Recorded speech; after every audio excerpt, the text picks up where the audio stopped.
Hello, everyone. This is Katie Chern. As always, I am here for Nocturnazine with the Bellwether Syndicate with William Faith and Sarah Rose Faith. And we are going to talk a little bit today about your music experience, the Bellwether Syndicate, what's next for the both of you, and some of the successes that you've had.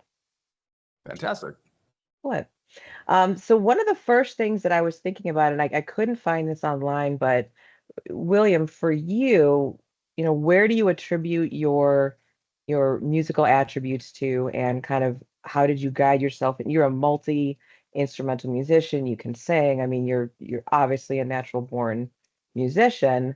So where do you attribute kind of that talent and that drive from? Well, I would imagine that on some level, it has to, come from my parents. My dad was a drummer when he was Oh, young, okay. and got me a drum kit when I was 4, which I never actually learned to play. I was far more interested in poking the sticks to the heads of the drum kit, much to his chagrin. And although that did eventually lead me to join drum and bugle corps when I was in 5th grade and military school, and start developing some skills in that area. And then my mom also plays a mean accordion, and Oh, okay. so I suspect there's something in between the two of them that must account for that in some form or fashion. Definitely. Definitely. And when did you really start making your own music? At what age did you start? Well, like so many of my generation, at the age of 8, I found Kiss, and that was an absolute life changer for me. And at the age of 10, on my 10th birthday, I got to see Kiss for the very first time in concert. And from the moment they hit the stage, with the first chorus rang out and the first flame pots went off, it was immediate, where it just came over me, and I just said, that's what I want to do with the rest of my life. And in that Excellent. respect, ever since, my life has been remarkably simple. It's just been chasing that. It's been chasing it, but you've caught it so very many times. There's many musicians that are in bands that may be regionally successful, but you've obviously accomplished quite a bit. Um, what has been one of your favorite experiences, any band that you've worked with, a show that stood out to you, an experience, maybe a record that you did? What is kind of a big moment that stands out for you in your career? I'm generally always focused on the current and looking for whatever's coming up next. However, if I have to look at the arc from that first moment of seeing Kiss live and marrying it to an experience, it would probably be 2000, when we played, when my old band Faith and the Muse played Mara Luna in Germany to an open air crowd of 25,000. And Wow. getting to look out and see that crowd, at that size, which was 11,000 more than there was at the Kiss concert that I was at. And getting out to see that was probably the moment where it was like, okay, I hit that mark that, I'd experienced as a 10-year-old. And so everything since then has kind of been gravy. It's everything above and beyond that has just been, a continuation of the joy that I have for playing loud rock and roll in a live setting. Well, once you play for 21,000, I guess 5 or 10 is a piece of cake, right? That's like having your friends over at that point. It's a weird phenomenon, but I've always said that it's easier to play for 25,000 than it is for 25. There's an intimacy that comes with that, where like people's names, and you have experience or connection or friendships with them. Whereas at 25,000, it just becomes the mass. Right. It's Right. far more anonymous, and weirdly, it's more freeing in that way. Do you feel when you're on stage that you're actively connecting with the audience, or do you kind of, because there's some musicians kind of go blank and go into, their zone to perform. Do you find yourself focusing on the audience, or do you find yourself kind of in your own space? There's an energy transfer that is fairly undeniable. I mean, that is really why I do this, is just that feeling of that back and forth that you get when you and the audience are locked into the same thing, and that push and pull that occurs between both is, I mean, it's so intoxicating that I've, you know, based my entire life around it. Definitely. So, Sarah, I think is chasing cats. She is. I'm She is. guessing. It's my life as well. I'm always chasing a cat. Um, Yeah. so, from a recording standpoint, Bellwether Syndicate is 80% you, and then Sarah has joined in, or No, is that kind of a guess, or? it was both of us full Oh, on okay. from the very beginning. Oh, excellent, excellent, excellent. And Sarah, I know you didn't start as a musician. You started as a DJ, a promoter. You've been in the music culture. How was it transitioning into learning the bass and the guitar and all of that? Like, I started to seriously consider learning. Stop it. It's so distracting. Stop it, Luna. Um, I got the itch to start to want to learn how to play guitar in around 2009. And it wasn't until 2011 when William started to teach me. And it was not that I thought it would be easy, but it was definitely more challenging than I imagined. Physically challenging, like putting your hand in positions that you've never put your fingers in for anything else, and the I've strength tried, yeah. and dexterity, and then you get you get calluses and the whole nine. But it's so much fun. Being on stage and playing is just a blast. And you've been singing now as well, because typically it's been William doing the singing, so Yeah. Well, that's wonderful. yeah. I mean, on our EP, I sing backup and I have one song, Right. and on the album, I sing backup and then have one song too. Well, actually, I guess we duet a little bit more We do. on Mm. Golden Age. Yeah. So I Yeah, sing. Golden Age is fantastic. I love Golden Age. And yeah, I love the duet on that. That is, and I love if you want to give the quick story of you jumping up, I think that is a great story with coming up at Golden Age when you woke up. Oh, that whole thing. Yeah, that was a unique experience. That's very rare that it occurs like this. But I was actually passed out on the couch, literally 5 feet from here, and I was all of a sudden I just woke up, and it was one of these things where I just sat up, and the entire thing was there. The chorus, the lyric, the vocal melody, the beat, the entire structure was just there. And Sarah was in the kitchen, and I just got up without saying a word and just ran downstairs, and because I knew I had to capture it before I lost it. And the music studios downstairs. yeah, Yeah. everything's in the basement here. And so I knew that any conversation would somehow, I would lose it. And so I didn't say a word. I just ran downstairs and got a sketch of it down so that I could refer back to it.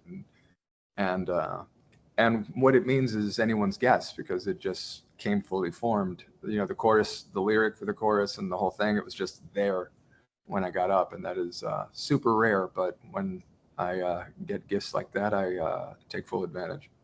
It's brilliant. And from our generation, I feel very much the same way when I think back to those times. So I love the song. Um, so one thing with that I did hear with Vestige and Vigil, which is your most recent album for Bellwether Syndicate, is that it kind of became a two-part album as you were producing it. You started a little heavier, Noir Thing. I love that. Great song.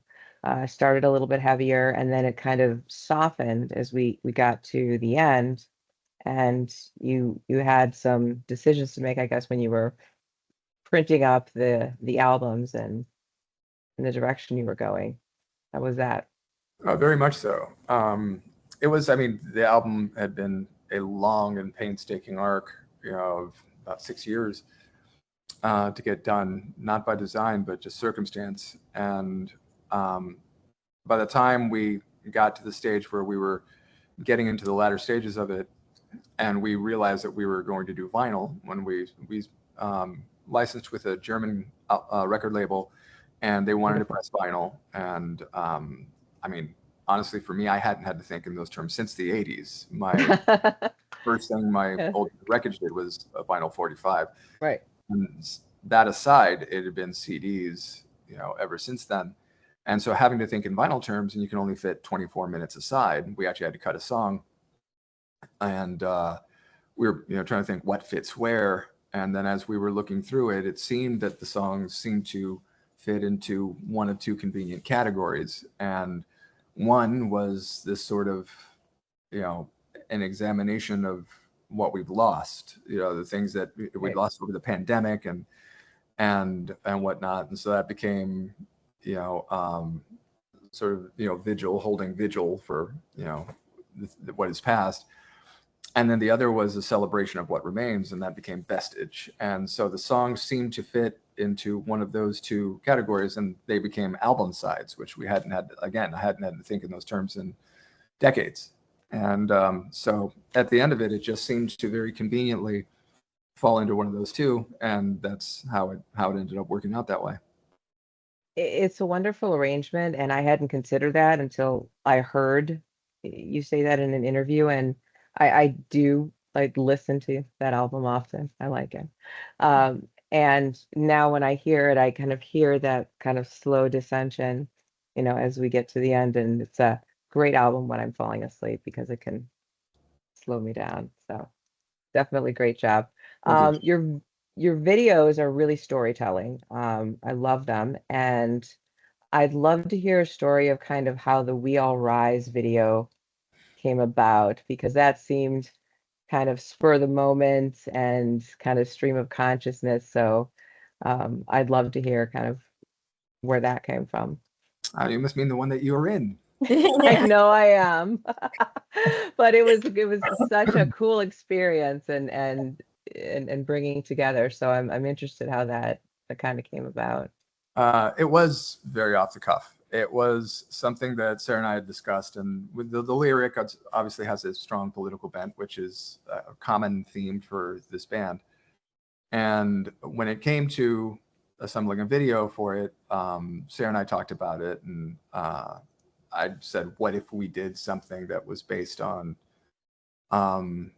something very simple, as you and I, you know, walking up a street, and then at turns we have a large mass of people with us, which lends itself to the narrative of the lyric, and that sort of balance between kicking against, you know, the prevailing narrative and the powers that be, while at the same time not losing your humanity and yourself in the process. And so it's this sort of reflective yet angry, you know, kind of song, and sort of bouncing back and forth between those concepts. And so we talked about it, and that's when I asked Sarah to get on the horn and round everybody up. That was a fantastic experience. It turned out to be a great video, and it did really well for you. I did notice that that video performed really well, so that was excellent that you were able to get that out to so many people. And you do all your own editing on your videos as well. Is that correct? Excellent. It is all of everything. Excellent. Multi-talented. That's born out of necessity. That's just basically old punk rock standards. Oh yeah, I got my shirt pinned here so my necklace looks right. Yeah, absolutely. You know, you learn how to make it work.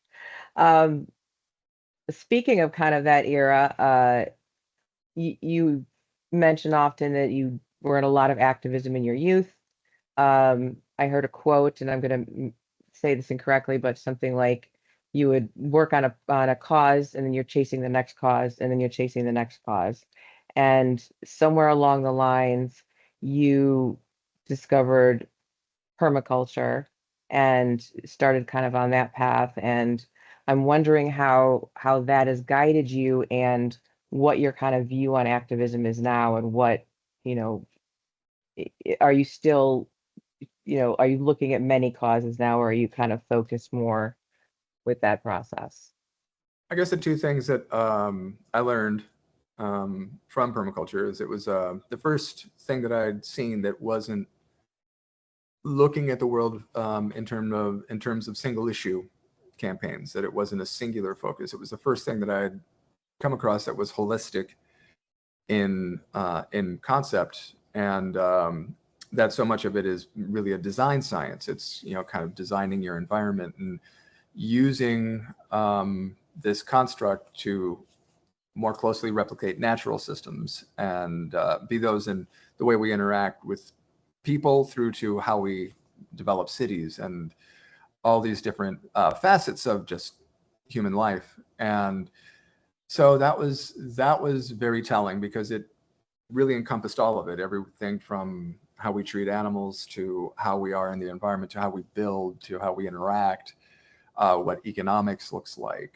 how we use natural resources responsibly, all of these things together, rather than, you know, I just put my recycling in the green bin, or you know, and Right. I change my light bulb to, you know, to LEDs and I'm done, you know, kind of thing. Right.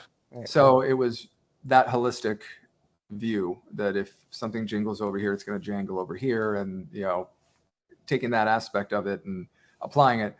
And then the other one was, it was also the first thing that wasn't couching itself as a negative. It wasn't anti this or against that. It completely flipped the script on it. And it was about being for something, about being being positive and being proactive. And all those things together were something that was very appealing to me, and very much informed my process, to where at the moment, the way that I view things is, I used to proselytize. I was very much up on my soapbox and telling people what they should and shouldn't be doing. And that I never really, remember those days. Yes. and you know, eventually it was like, let's not invite William to this party. He's kind of a drag, you know? So I, you know, really switched tactics and became much more about revolution by example. And if people are curious about some aspect of my life or how I live it, then usually they'll ask a question, and that can lead to a far more meaningful conversation, because they have a natural curiosity about it. It's not me coming at them and telling them about what they should or shouldn't do. It's, they have an intellectual curiosity, which opens a dialogue, and in my experience leads to more compelling and pervasive change. Definitely. That's fantastic. And yes, I remember kind of chasing the cause. You know, in high school years, we'd be PETA over here and Amnesty International over here, and we would do this and do this. And you did never feel like you made a step towards anything that was sustainable. You were just band-aiding an issue, and then that issue was going to remain, right, until something massive changed. So It's thoroughly demoralizing. yeah, it definitely is. Um, so the Bellwether Syndicate, I love the name. Uh, the video "We All Rise" was one of the first moments where I really kind of felt the syndicate kind of vibe, you know, and that it really is your fan base, really, and actually, you know, Sarah, to credit you as well too, just the Chicago, you know, goth, post-punk, alternative, whatever you want to call it, scene is incredibly tight, is incredibly unified. It is vastly different than a lot of cities that I've seen, and That is all her I work. it absolutely is her work. And I know you have American Gothic Productions, and your largest event is Nocturna, which you do, I believe, 6 times a year, if I'm correct. And you just celebrated your 36th year, Yeah. which is fantastic. So back in the day, at a club you started that night, and you know, when was the moment when it kind of exploded into what it is today? Because it's extremely large.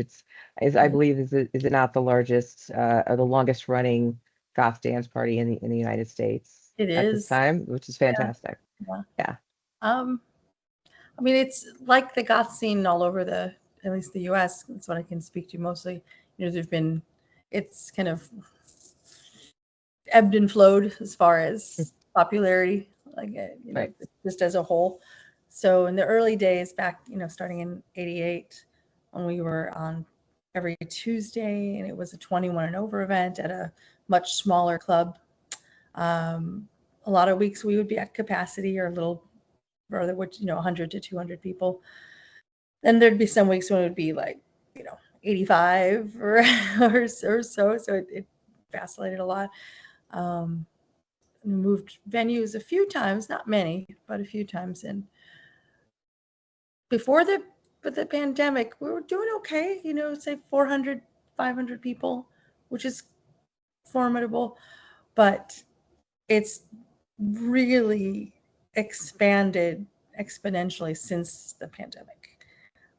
We're always having at least 700, routinely 800, 900,000, 1,100 people come to Nocturna. And the Metro it's like the capacity is, I think, like 1,100, 1,200 or something like that, yeah. isn't it? So you're hitting capacity Oh yeah, half the time.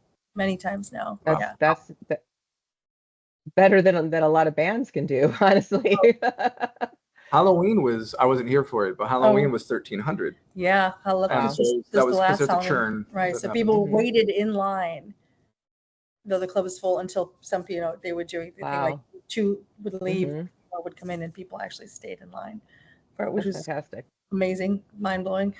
Yeah. Well, having been a frequent patron to it, I have to say it is a fabulous event. Thank you. Meet so many people and you see recurring people. You have a lot of people at varying different generations. Obviously, I'm not in my 20s on the dance floor for 8 hours a night.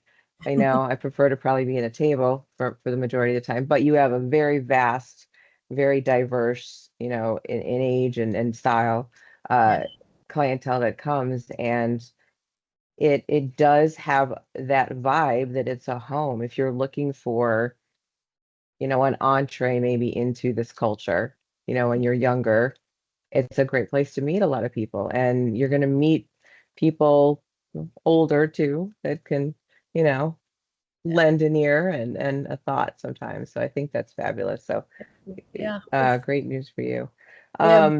Literal generations of people. There are people who have been coming since the very beginning, since 1988. And then there's some who used to come out and then took off 18 years because they had children. Now that their children are out of the house, they've started to come back. And then the children of some of our patrons are now 18, so are coming as well. So it's literally generations of Chicago goths that enjoy Nocturna, which is I'm very I know how special that is, and I don't take it for granted. I work hard for it. No, it's incredible. The Metro is an incredible venue. I think we've all seen hundreds of shows there, and been smashed against a stage in a mosh pit or something like that at many different times. But it is surreal to walk back in there and have it be the Nocturna environment with the decorations and the vibe and the number of people you get. Because I've been at shows at the Metro where there's been 10 people back in the day. So getting to capacity is an incredible feat. So that's absolutely wonderful.